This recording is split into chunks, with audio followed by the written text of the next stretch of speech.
गुरुर्ब्रह्मा गुरुर्विष्णु गुरुर्देवो महेश्वरः गुरुः साक्षात् परं ब्रह्म तस्मै श्री गुरु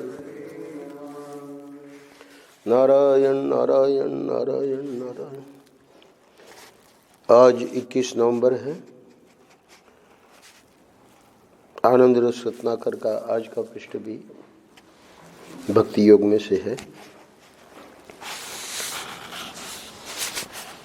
कई दिनों से भक्ति योग के पृष्ठों का हम लोग अवलोकन कर रहे हैं। भक्ति प्रेम, ठाकुर जी के प्रति जो प्रेम है उसी को भक्ति कहते हैं। तो महात्माओं का ये कहना है कि चिंतन जो है हमारा वो निरंतर ठाकुर जी का ही होवे। तो उससे क्या होगा कि जैसा चिंतन होगा वैसे ही फिर हमारे कामनाओं में, यानी हृदय में जो इच्छाएं उत्पन्न होती है वो हमारे चिंतन के आधार पे है, और उसके बाद जो क्रिया होती है वो हमारी इच्छाओं के आधार पे है। तो चिंतन आज का आखिरी वाक्य है, चाहे जैसा मानकर चिंतन करो किंतु करो भगवान का ही। अर्थात जो शरीर और संसार है, अनादिकाल से ये जो जीव है वो इसके चिंतन का आदि है, क्योंकि प्रत्यक्ष रूप से यही चीज़ें अनुभव में आती हैं। पर एक बार जब हम सद्गुरु से जुड़ जाते हैं, सत्संग से जुड़ जाते हैं, तो अब ये समझ में आता है कि वो जो संसार और शरीर का चिंतन है उसी के कारण हम इस भवाटवी में भटक रहे हैं। तो अब इस भवाटवी में जो भटक रहे हैं उसका कारण अगर समझ में आ गया कि हमारा ये जो संसार का और शरीर का जो चिंतन है वो तो गौण हो जाना चाहिए और मुख्य चिंतन हमारा भगवान का होना चाहिए। अब आज जो पृष्ठ में जो महर्षि बताएंगे, चाहे जैसा मानकर चिंतन करो, जो अंतिम पंक्ति है, तो शास्त्रों में आया है भावग्राही जनार्दन। जो ठाकुर जी हैं वे भाव के भूखे हैं, उनको इसकी कोई चिंता नहीं है कि शास्त्र के अनुसार हमारा जो है चिंतन हो रहा है कि नहीं। इस विषय को लेकर श्रीमद् भगवद गीता में 16वें अध्याय के अंत में जब भगवान ने शास्त्र को ही प्रमाण कह के आखिरी श्लोक में कहा, तस्मात् शास्त्रम प्रमाणम ते कार्याकार्य व्यवस्थितो, तो अर्जुन के मन में ये प्रश्न उठा कि बहुत से लोग हैं जिनको शास्त्र का पता ही नहीं है कि हमें कैसे करना है, क्या करना है। तो वे भी तो भगवान का चिंतन, भगवान की पूजा, भगवान के भक्ति, भगवान की करते हैं। तो 17वें अध्याय के शुरू में ही अर्जुन का प्रश्न है, ये शास्त्र विधि मुत्सृज्य यजन्ते श्रद्धयान्विताः। जो भी परंपरा से उन्होंने सुन रखा है या देख रखा है, तो वे शास्त्र विधि को तो जानते नहीं, तो उसका तो मानो उत्सृज्य, यानी महर्षि ने अर्थ किया है कि फेंक कर, अर्थात शास्त्र जो है उसमें क्या प्रमाण है उनका उनको कोई ज्ञान नहीं है। और यजन्ते श्रद्धयान्विता, श्रद्धा से वे करते हैं भक्ति। तेषाम निष्ठा तुका कृष्ण सत्वमाहो रजस्तम। उनके बारे में आप बताइए कि फिर उनका क्या होगा। वहाँ भगवान ने बताया कि यहाँ पर भी ध्यान यही देना है कि वो जो कर रहे हैं यजन अर्थात पूजा आदि भक्ति आदि, वो सात्विक है कि राजसिक है कि तामसिक है। श्रद्धामयो यम पुरुषो यो यश श्रद्धा स एव स। महर्षि ने, भगवान ने जो उत्तर दिया उसके इस पंक्ति का अर्थ किया है कि जैसे जितने कुम्हार जो मिट्टी के पात्र बनाता है, अलग अलग घड़ा है, सकोरा है, दिया है, फ्लावर वास है, आदि आदि, कुल्हड़ है, तो सब मृण्मय है।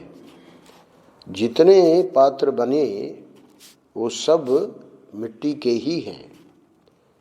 ऐसे ही ये जो जीव है, ये जो मनुष्य हैं, श्रद्धामयो यम पुरुषो, जैसे पात्र मृण्मय है वैसे हम लोग श्रद्धामय हैं। जो हमारी श्रद्धा है वही हमारा स्वरूप है। सात्विकी श्रद्धा वाला वो भले उसको शास्त्र विधि को नहीं जानता है, पर वो सन्मार्ग में लग गया है। इसलिए महर्षि आज बता रहे हैं कि चाहे जैसा मानकर चिंतन करो, किंतु करो भगवान का ही। मुख्य जो जोर है वो इसी पर है कि चिंतन भगवान का होना चाहिए, क्योंकि भगवान जो हैं वे तो अनंत रूपों में हैं। तो इसलिए वे जान रहे हैं कि ये मेरा ही चिंतन कर रहा है। आज की कथा में हम देखेंगे गुनाह तुमने किया है। और भी बहुत सारी कथाएं हैं भक्तमाल में। तो ये जो प्रसंग है महर्षि ने भक्ति योग के प्रवचन में बताया है। प्रसंग आप सब लोगों को पता है, पढ़ देते हैं। मुसलमान धर्म के अंतिम पैगंबर मोहम्मद साहब से बहुत पहले हजरत मूसा एक पैगंबर हुए हैं। एक बार वे कहीं जा रहे थे। मार्ग में उन्होंने देखा कि एक गडरिया एक पत्थर पर आंखें बंद करके बैठा है और कह रहा है, ए खुदा, अगर तू मेरे पास आ जाए तो मैं तेरी दाढ़ी में कंघी कर दूं और तेरे सिर में तेल लगा दूं। ये जो मुसलमान धर्म है उसमें सगुण साकार की मान्यता नहीं है। इसलिए हजरत मूसा जब उधर से गुजरे, सगुण निराकार खुदा है उनका, वो कभी सगुण साकार नहीं होता है। तो सगुण निराकार जो है तो वो जो है उसमें रूप नहीं है। वो ही जब सगुण निराकार सगुण साकार हो जाता है, जैसे हम लोगों के यहाँ राम है, कृष्ण है, शिव है, देवी है, तो वहाँ तो ये बात बन जाएगी जो वो गडरिया कर रहा था। पर उनके सिद्धांत में, अब देखिए उसको बेचारे को, गडरिये को पता नहीं था, तो वो अपने भाव से कर रहा था। तो जब ये भाव से कर रहा था तो मूसा जो थे, हजरत मूसा उस गडरिये के पास गए और डांट कर बोले कि यह तू काफिरों के समान क्या कुफ्र बकता है। काफिर जो हैं अपराधी, तो ये अपराध है जो तू बक रहा है, जो तू तो बड़े भाव से बेचारा कर रहा था। पर गुस्सा आ गया हजरत मूसा को कि ये तो सरासर अपराध कर रहा है। खुदा की कहीं शक्ल है और उसके क्या दाढ़ी और सिर है कि तू कंघी करेगा और तेल लगाएगा? यह तू कसूर कर रहा है। तो ये जो अपराध है उसका तो वो ठीक नहीं है। तू भले भाव तेरा है खुदा के प्रति, पर इतनी तो तुझे जानकारी होनी चाहिए कि खुदा के शक्ल नहीं होती है। इसलिए वो जो दाढ़ी में कंघी कर दूं और सिर में तेल लगा दूं, है ना, ये तो अपराध हो रहा है। अब हजरत मूसा को इस प्रकार डांटते हुए देख के स्वाभाविक है गडरिया घबरा गया। उसने हजरत मूसा के कदमों पर सिर रखकर माफ़ी मांगी और बोला, मैं तो बेवकूफ़ गडरिया हूँ, यानी आप मुझे माफ़ कर दें, मुझे इसकी जानकारी नहीं है। मैं तो मूर्ख हूँ, मैं तो बेवकूफ़ गडरिया हूँ। हुजूर बता दें कि मैं खुदा का ख्याल किस तरह करूं। अब माफ़ी मांगने के बाद वो स्वयं ही प्रार्थना करता है हजरत मूसा से कि आप कृपा करके हमको बता दें कि ये जो ध्यान है, ये जो चिंतन है खुदा का, जो मैं करना चाह रहा हूँ और जो मैं कर रहा था, ठीक है वो गलत है, तो सही तरीका आप बता दीजिए। हुजूर बता दें कि मैं खुदा का ख्याल किस तरह करूं। मूसा ने 2 क्षण सोचकर कहा, आफताब, उर्दू में सूर्य को आफताब कहते हैं, तो सूर्य की रोशनी की तरह खुदा रोशन है और उसका नूर यानी उसका जो प्रकाश है सब कहीं फैला है। जैसे सूर्य की रोशनी सब जगह फैली रहती है, वैसे खुदा का जो नूर है, खुदा की जो रोशनी है, क्योंकि रोशनी की तरह खुदा रोशन है। जैसे सूर्य की रोशनी सब तरफ सब जगह फैली रहती है, तो खुदा का भी जो नूर है, रोशनी है, वो सब कहीं फैली हुई है, उसमें कोई शक्ल नहीं है। हो गया, हुजूर ने बता दिया कि खुदा का ख्याल किस तरह करना चाहिए। गडरिया को उपदेश देकर मूसा आगे बढ़े। अब जो आगे जब चलने लगे तो क्या घटना घटित होती है उसका महाराष्ट्री वर्णन कर रहे हैं। आकाशवाणी हुई। मूसा ने आकाशवाणी को सुना, हे मूसा, तुम दुनिया में किस लिए भेजे गए हो? तो अब मूसा को जब ये प्रश्न पूछा गया तो मूसा ने उत्तर दिया। क्या उत्तर दिया? बंदों को खुदा में लगाने के लिए। ये जो जीव हैं संसार में, ये भगवान में लगे, यही हमारे लिए आपने कर्तव्य निर्धारित किया था और वो कर्तव्य हम कर रहे हैं। तो आकाशवाणी ने आगे क्या कहा जब हजरत मूसा ने उत्तर दिया? बोले कि मगर तुम तो ठीक उल्टा काम करने लगे, यानी बंदों को खुदा में लगाने के लिए तुमको भेजा गया था, तो तुम तो ठीक उल्टा काम करने लगे। कैसे? आकाशवाणी ने आगे कहा, जो लोग मुझ में लगे हैं उनको तुम मुझसे दूर करते हो। अब वो हजरत मूसा को बात समझ में नहीं आई कि हम दूर कहाँ करते हैं, हम तो वो गलत लगा हुआ था उसको सही किया।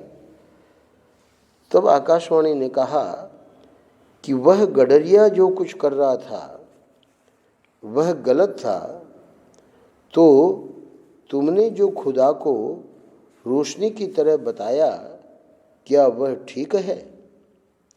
प्रश्न आया हजरत मूसा के सामने कि जब उसने पूछा और तुमने जो उत्तर दिया कि सूर्य की रोशनी की तरह खुदा रोशन है और उसका नूर सब कहीं फैला है, तो क्या वो जो तुमने बात बताई गडरिये को, क्या वो ठीक है? अगला प्रश्न क्या था? आकाशवाणी, क्या करोड़ों आफताबों की रोशनी मिलकर भी मेरा मुकाबला कर सकती है? करोड़ों सूर्य भी एक जगह होकर रोशनी करें तो क्या खुदा का जो नूर है उसकी बराबरी संभव है? संभव नहीं है। तो अब हजरत मूसा को ये बात जब उसने सुनी तो स्वाभाविक है कि हजरत मूसा ने कहा कि भाई वो तो नहीं मेरे मालिक, आफताबों की रोशनी भी, यानी करोड़ों आफताबों की रोशनी भी आपकी कभी बराबरी नहीं कर सकती। बात साफ हो गई। तब आकाशवाणी ने कहा कि जब तुम्हारा बतलाना भी गलत ही है तो उस गडरिये को तुमने डांटा क्यों? वह भले ही कुछ भी सोच रहा हो, लेकिन मेरे बारे में ही तो सोच रहा था। गुनाह वह नहीं कर रहा था। गुनाह कहो, कसूर कहो, अपराध कहो, है ना? ये जो तुमने कहा कि ये क्या तुम कर रहे हो, काफिरों के समान क्या कुफ्र कर रहे हो, है ना? ये तो कसूर कर रहा है, ये तो गुनाह कर रहा है। तो गुनाह, आकाशवाणी ने कहा कि वह नहीं कर रहा था, गुनाह तुमने किया है। आज के पृष्ठ का शीर्षक है गुनाह। हजरत मूसा को आकाशवाणी ने कहा कि वो तो तुमने किया है। वो तो बेचारा एकदम सरल व्यक्ति गडरिया मेरा भाव कर रहा था, है ना? पर जब तुम्हारा बतलाना भी गलत ही है तो उस गडरिये को डांट के और तुमने ये जो बताया वो कहाँ सही है? हजरत मूसा ने लौटकर उस गडरिये से क्षमा मांगी। तो यहाँ ये प्रसंग पूरा होता है कि वो जो हजरत मूसा ने अनुभव किया आकाशवाणी के सुनने के बाद, तो उसने जाकर क्षमा मांगी। अब परम पूज्य महाराज जी को अपने प्रवचन में जो हम लोगों को बताना है इस कथा के माध्यम से, वो बात यहाँ आ रही है। इसलिए जिसका भगवान के जिस रूप से प्रेम हो, एक बात, और जिसकी भगवान के संबंध में जो मान्यता हो, दूसरी बात, उसे उसी के अनुसार चिंतन करना चाहिए। एक स्वामी सुरेशानंद जी करके अभी हैं, संपर्क में तो नहीं है, स्वामी रामानंद जी महाराज के शिष्य हैं। मुझे लगता है करीब करीब 6-7 साल पहले, क्योंकि मुझे 11 साल होने जा रहे हैं, तो यहाँ वृंदावन आए थे। तो वृंदावन में स्वामी रामानंद जी के शिष्य का आश्रम है, वहीं पे रुके थे। राम नरेश जी और वो जो जिस महात्मा का आश्रम है,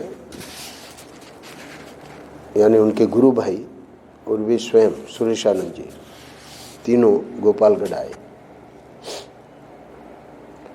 हमारा तो पहली बार परिचय हुआ, पर उनके गुरु जी को तो हम जानते हैं, उनका तो हमको बहुत प्रेम मिला।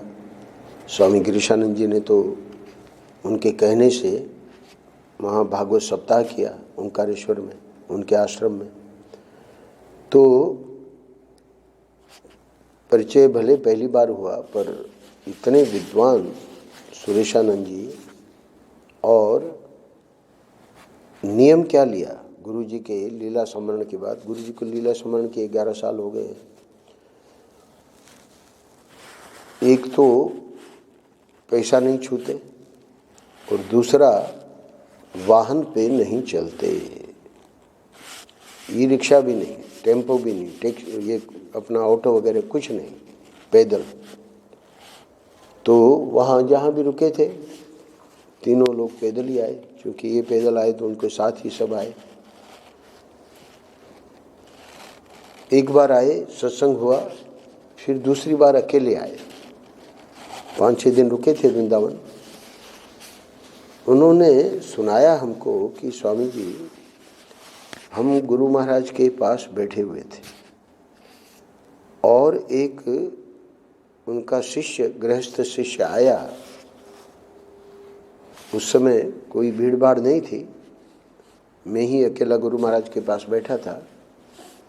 शिष्य ने प्रणाम किया और इतना भाव उसका,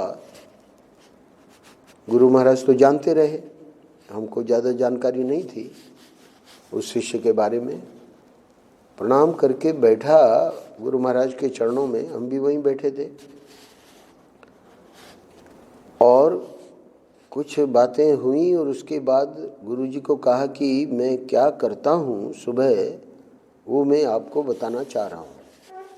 यानी अपनी पूजा वगैरह में, अपने भजन साधन में मैं क्या करता हूँ। ठीक है, गुरु महाराज ने कहा सुनाओ। अब वो सुरेशानंद जी भी सुन रहे हैं और गुरुजी भी सुन रहे हैं। सुरेशानंद जी की जो जानकारी है शास्त्रों की, उसके हिसाब से वो जो भी बता रहा था उसमें प्राय सभी बातें शास्त्र विरुद्ध थी जो वो कर रहा था। तो अब गुरुजी चुपचाप सुन रहे हैं, कुछ बोल भी नहीं रहे। इससे बेचारे से नहीं रहा गया। तो सुरेशानंद जी ने हमको ये संस्मरण सुनाया कि मैं बीच में बोल उठा कि अरे तुम ये करते क्या हो, ये तो सब शास्त्र विरुद्ध है। तो गुरुजी ने हमको संकेत कर दिया कि तुम चुप रहो। संकेत से ही हम चुप लगा गए। हम समझ गए भाई वो गुरुजी को सुना रहा है ना, हम बीच में खाए को, तो हम चुप लगा गए। गुरुजी सुनते रहे। उसने भी ज़्यादा ध्यान नहीं दिया कि हमने क्या टिप्पणी करी बीच में, है ना। वो तो गुरुजी को बड़े भाव से सुना रहा था कि मैं क्या कर रहा हूँ। जब उसका वो वर्णन पूरा हो गया तो गुरुजी बोले कि बेटा ये सब जो कर रहे हो सब ठीक है, अब हमारे कहने से तुम इसमें एक ये बात जोड़ दो, इसमें बस इतना ही करना है। और उसको प्रसाद दिया, चला गया वो। फिर गुरुजी ने सुरेशानंद जी को कहा, क्योंकि उन्होंने बीच में उसको टोका कि ये तो सब शास्त्र के विरुद्ध कर रहे हो। बोले कि हर कोई गुरु नहीं हो सकता। देखिए हजरत मूसा को आकाशवाणी को पूछना पड़ा कि तुमको किस लिए भेजा गया था। तो इसलिए यहाँ तो जो भेजे गए थे वो ही गड़बड़ी कर रहे हैं। तो हर कोई गुरु नहीं हो सकता। वो संस्मरण उन्होंने सुनाया। कर्माबाई की खिचड़ी बड़ी प्रसिद्ध है। धर्म सम्राट करपात्री जी महाराज भी अपने प्रवचन में वो कथा सुनाते हैं। अब वो उसका भाव था कि लाला जो है सुबह पहले भूख लगती है उसको, तो अब न तो स्नान न कुछ, और अपना वो रसोई घर में जाके और लाला के लिए खिचड़ी बना के और वो लाला को भोग लगाती।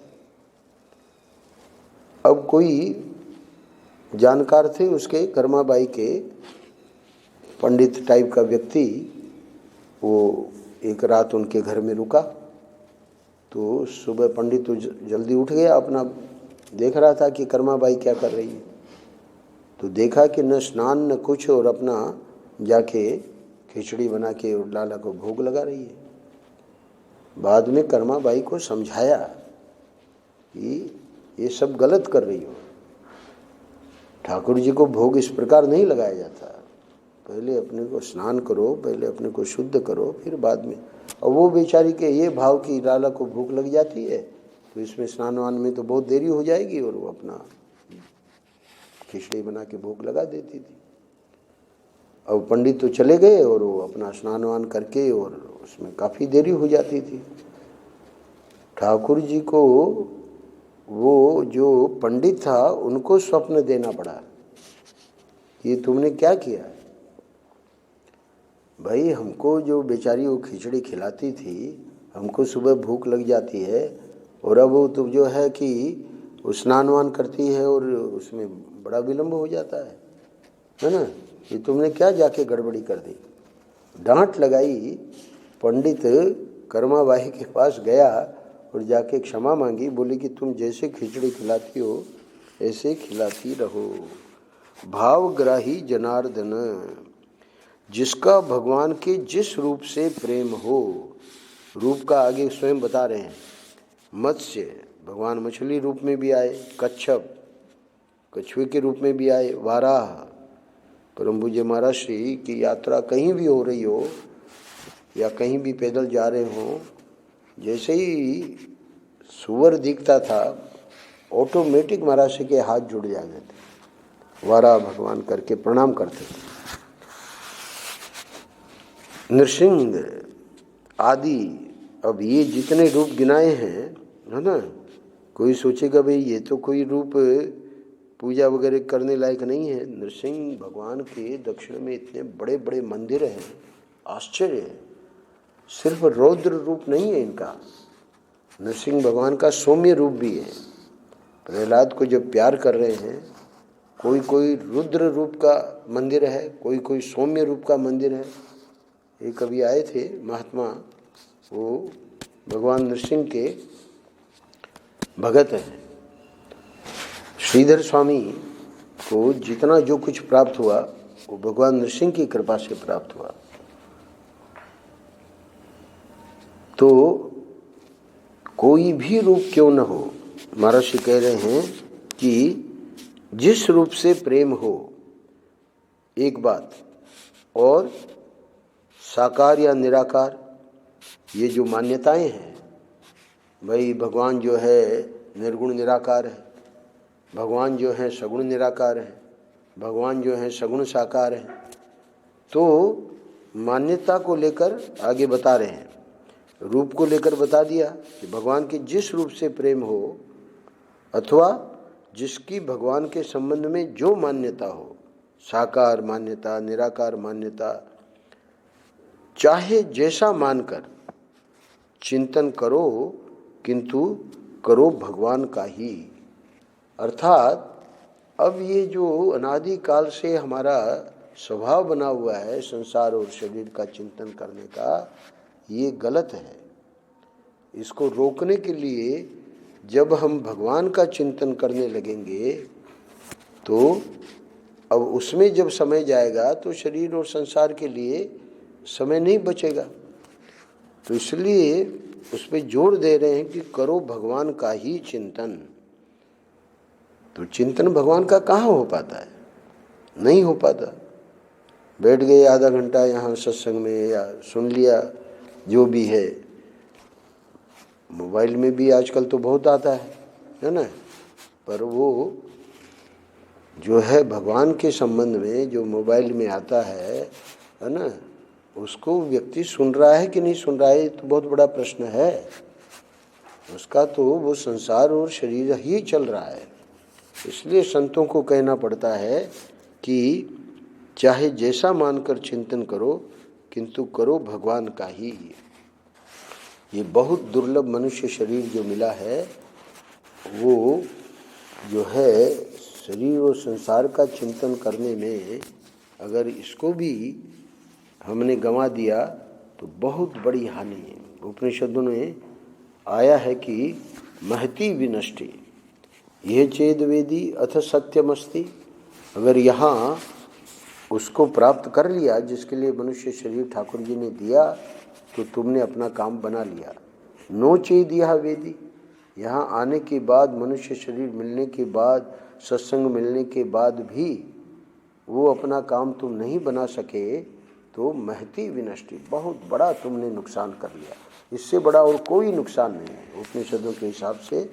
तो इसलिए महर्षि यहाँ अंत में कह रहे हैं, फिर से मैं एक बार दोहरा देता हूँ कि जिसका भगवान के जिस रूप से प्रेम हो, जिसकी भगवान के संबंध में जो मान्यता हो, उसे उसी के अनुसार चिंतन करना चाहिए।